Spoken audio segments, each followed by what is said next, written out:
Gila sih politisi Indonesia, teman-teman. Ada terpidana suap miliaran yang ngajarin mahasiswa soal etika. Kita tonton ya videonya.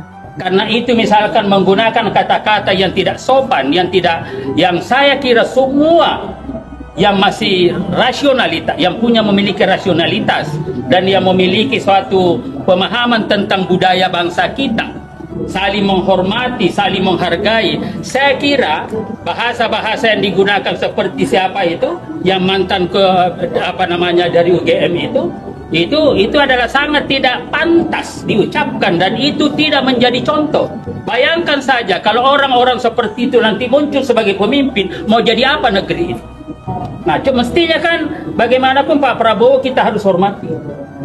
Ya, sebagai presiden kita boleh tidak setuju, tetapi dengan menggunakan dengan panggilan yang tidak wajar, tidak pantas.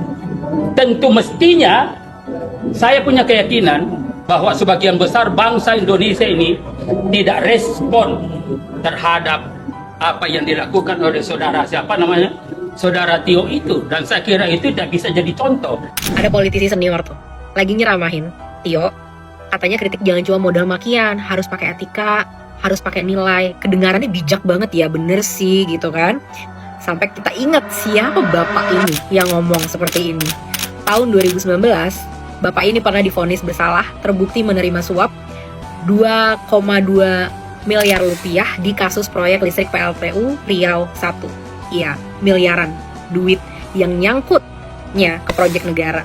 Jadi yuk kita pahamin deh situasinya gitu ya, pelan-pelan. Seorang koruptor yang nyolong duit rakyat lagi ngajarin etika. Wow. Ini bukan sekali, dia juga pernah nyeramahin Amin Rais gitu kan, soal cara mengkritik yang katanya beretika. Dan ini bukan cuma soal satu orang ya, jadi rekan koleganya gitu, juga dari partai yang sama nih. Partai apa tuh? Teman-teman boleh tulis deh di bawah. Dan mantan ketua umum dari partai itu juga pernah dipenjara di kasus IKTP. Ini partai, petugas partai yang korup, yang lagi mau ngajarin kita soal etika.